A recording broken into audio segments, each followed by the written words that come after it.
India's number 1 varicose veins hospitals ఐబీసీను సంప్రదించండి. మీ నొప్పి లేని ప్రయాణాన్ని ప్రారంభించండి. నమస్తే, శ్రీ మాత్రే నమః, శ్రీ గురుభ్యో నమః. సుమన్ టీవీ ప్రేక్షకులకు స్వాగతం, సుస్వాగతం. నేను మీ Raghupriya, astrologist, psychologist, life coach, motivational speaker. ఈరోజు మనము జూలై నెల మాస ఫలితాలను తెలుసుకుందాము. ఇందులో భాగంగా ఈ మాసాన్ని మనము ఆషాఢ మాసం అంటాము. ఆషాఢ మాసము అంటే చంద్రుడు ఉత్తరాషాఢ పూర్వాషాఢ నక్షత్రంలో, అంటే చంద్రమానం ప్రకారము చంద్రుడు సంచరించే నక్షత్రాన్ని బట్టి ఆ మాసానికి ఆ పేరు వస్తుంది.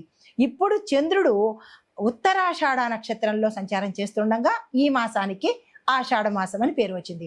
అయితే ఆషాఢ మాసాన్ని అందరూ దేనికి పనికి రాదు, ఆషాఢ మాసంలో మనం ఏ పనులు చేసుకోకూడదు అనే భావన అయితే ఉంది. అయితే ఈ మాసంలో మనము పూజలు వ్రతాలు చేసుకోవచ్చు, కానీ గృహప్రవేశాలు, ఉపనయనాలు, నామకరణాలు లాంటి శుభకార్యాలనైతే మనము చెయ్యము. అయితే ద్వాదశ రాశుల వారికి ఈ మాసంలో అనగా ఆషాఢము శ్రావణము కలగలిపిన ఈ మాసంలో ఎలా ఉండబోతోంది, స్త్రీలకు ఎలా ఉండబోతోంది, ఈ రాశిలో అంటే ఒక్కొక్క రాశిలో ఒక్కొక్క రంగంలో ఉన్న వాళ్ళకి, స్త్రీలకు, పురుషులకు, పిల్లలకు, ఉద్యోగస్తులకు, వ్యాపారస్తులకు, రాజకీయ నాయకులకు ఎలా ఉండబోతోంది అని సవివరంగా మీకు తెలియజేసుకుంటున్నాను. తదుపరి రాశి వృషభ రాశి. ఈ వృషభ రాశిలో ఉండే స్త్రీలకు, గర్భిణీ స్త్రీలకు అనీమియా సమస్యలు, రక్తహీనత సమస్యలు వచ్చే అవకాశం ఉంది. శక్తిహీనత కూడా కలిగే అవకాశం ఉంది. ఈ రాశిలో ఎవరైనా గర్భిణీలు ఉంటే జాగ్రత్తలు తీసుకునే ప్రయత్నం చేసుకోండి. అయితే మెనోపాజ్ వయసుకు వచ్చిన మహిళలు ఎవరైనా ఉంటే వారికి ఒత్తిడి ఎక్కువయ్యి మూడ్స్ స్వింగ్స్ అయ్యే అవకాశం, అంటే మీ మూడ్ క్షణానికి ఒకలాగా ఉంటుంది. అది జాగ్రత్తగా చూసుకోండి. మిమ్మల్ని మీ ఇంట్లో వాళ్ళు అర్థం చేసుకునేటట్టుగా ప్రయత్నం చేసుకోండి. అయితే కాళ్ళలోను చేతులకి వాపులు వచ్చే అవకాశము, చేతుల్లో మంటలు వచ్చే అవకాశం కనబడుతోంది. దీనికి సంబంధించినటువంటి జాగ్రత్తలు తీసుకోండి. నీరును ఎక్కువగా తీసుకునే ప్రయత్నం చేసుకోండి. అంటే దాహం వేసినప్పుడే కాకుండా ఎక్కువగా నీటిని తాగే ప్రయత్నం ఈ రాశిలో ఉండే స్త్రీలు చేసుకున్నట్టయితే కొంత అనారోగ్య సూచనలను తప్పించుకుంటాము. అయితే మీకు చెప్పదగిన చిట్కాలు, జాగ్రత్తలు ఏంటంటే, ఉదయం పూట లేవంగానే బాదం పాలు లేదా ఖర్జూరంతో శక్తివంతమైన ఒక పానీయాన్ని తయారు చేసుకొని తక్షణమే తాగే ప్రయత్నం చేసుకోండి. దీంతో పాటు గోధుమ రవ్వతో చేసిన లడ్డూలను కానీ లేదా ఉండలను కానీ తీసుకున్నట్టయితే ఆ రోజంతట్లో ఎన్నిసార్లు అయితే అన్నిసార్లు తీసుకున్నట్టయితే కనుక కొంత శక్తి వచ్చే అవకాశము, ఇది మీకు తేలికపాటి ఆహారంగా కూడా ఉపయోగపడుతుంది. దీంతో పాటుగా హార్మోన్స్ ఇంబ్యాలెన్స్ ఉంటాయనుకు చెప్పాను కదా, వాటిని తగ్గించుకోవడం కోసము తులసి, జీలకర్ర కషాయాన్ని పొద్దున్న పూటే పరగడుపునే కనుక సేవించినట్టయితే మీ ఆరోగ్యం చాలా చక్కగా ఉంటుంది. ఈ రెమెడీస్ అన్ని తప్పకుండా పాటించండి. తర్వాత విద్యార్థులకు చూసుకున్నట్టయితే కనుక సాఫ్ట్ స్కిల్స్, ఆర్ట్స్, హ్యుమానిటీస్కి సంబంధించిన చదువులు చదివే వారికి ఈ సమయం చాలా చక్కని సమయము. వృధా చేసుకునే ప్రయత్నం అస్సలు చేసుకోకండి. విదేశాల్లో చదువుకోవాలన్నా లేదా కొత్త కోర్సులు నేర్చుకోవాలన్నా లేదా పలానా కాలేజీల్లో నాకు సీటు కావాలి అని కనుక స్టూడెంట్స్ ఎవరైనా ప్రయత్నం చేసినట్టయితే ఈ సమయము మీకు అత్యంత అనుకూలమైన సమయము. 30 రోజుల పాటు తిరుగులేని సమయం కాబట్టి దీన్ని విద్యార్థులు వృధా చేసుకోకండి. తర్వాత స్కాలర్షిప్స్కి అవకాశాలు ఉన్నాయి. దానికి మీరు ఏదైనా ప్రయత్నాలు చేసుకోవడం కానీ లేదా అప్లికేషన్స్ పెట్టుకోవడం కానీ ఇలాంటివి ఏవైనా చిన్న చిన్న ప్రయత్నాలు చేసుకుంటే కనుక మీకు స్కాలర్షిప్స్ వచ్చే అవకాశం ఉంటుంది. ఆ దిశగా ప్రతి విద్యార్థి, అర్హత కలిగిన విద్యార్థులు ప్రయత్నం చేసుకోండి. దీనికి మీకు మీ ఉపాధ్యాయులని సపోర్టుని తీసుకునే ప్రయత్నం చేసినట్టయితే కనుక కొంత సానుకూలంగా ఉండే అవకాశం కనబడుతోంది. ప్రతి స్టూడెంటు దీన్ని గుర్తుపెట్టుకోండి. తర్వాత ఉద్యోగస్తులు చూసుకున్నట్టయితే కనుక పాత ఉద్యోగంలో కొన్ని క్లిష్ట పరిస్థితులు మీరు ఎదుర్కొని ఉండవచ్చు గత నెలలో. అవి ఈ సమయంలో తీరిపోయి మీరు మనశ్శాంతిగాను ప్రశాంతంగాను ఉండే అవకాశం కనబడుతోంది. అంటే గత సమయంలో మీరు ఎదుర్కొన్న కష్టాలు ఈ సమయంలో తీరిపోయి ప్రశాంతంగా మీ జాబ్ మీరు చేసుకునే అవకాశం కనబడుతోంది. అయితే కొంతమందికి ఉద్యోగం మార్పులు జరిగే అవకాశము, అది మీ యొక్క కేడర్ మార్పులో కావచ్చు, లేదా మీరున్న స్థానం నుంచి వేరే స్థానానికైనా వెళ్ళడం జరగచ్చు, లేదా ప్రమోషన్స్ రీత్యా వేరే ప్రాంతాలకి కూడా వెళ్ళే అవకాశాలు ఇక్కడ ఎక్కువగా కనబడుతున్నాయి.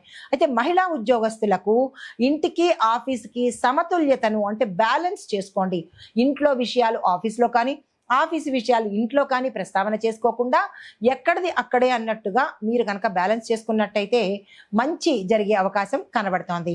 తదుపరి వ్యాపారం కనుక చూసుకున్నట్టయితే కనుక ఫ్యాషన్కి సంబంధించిన వ్యాపారాలు చేసేవాళ్ళు, బ్యూటీ, బేకరీ, హ్యాండీక్రాఫ్ట్ ఈ రంగాల్లో ఉన్నత స్థాయిలో లాభాలు వచ్చే అవకాశం కనబడుతోంది.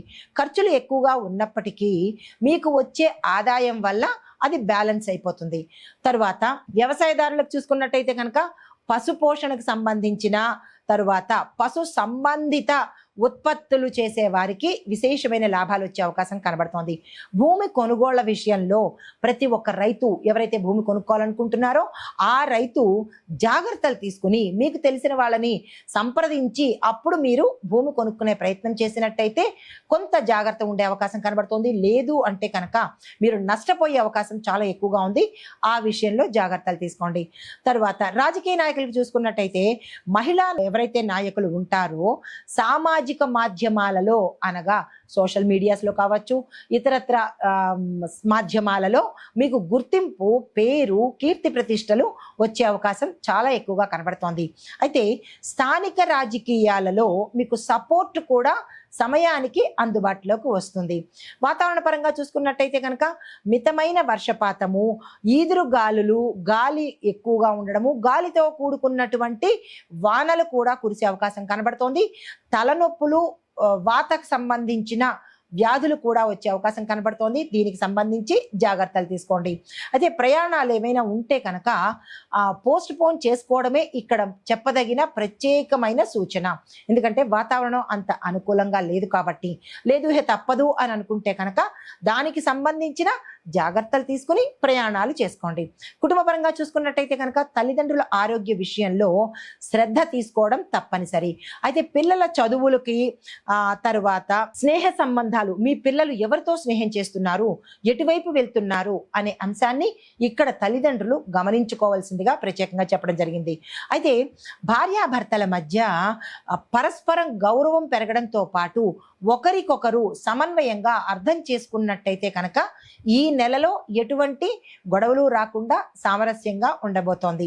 అయితే పరిహారంగా మీకు చెప్పదగినది ఏంటంటే కనుక మహాలక్ష్మి అమ్మవారికి వెండి పాత్రలో పాలను నైవేద్యంగా పెట్టడంతో పాటు అమ్మవారి విగ్రహాన్ని వెండి పాత్రలో, వెండి పళ్ళెల్లో తీసుకుని పాలను అభిషేకం చేస్తూ పాలను నైవేద్యంగా పెట్టండి.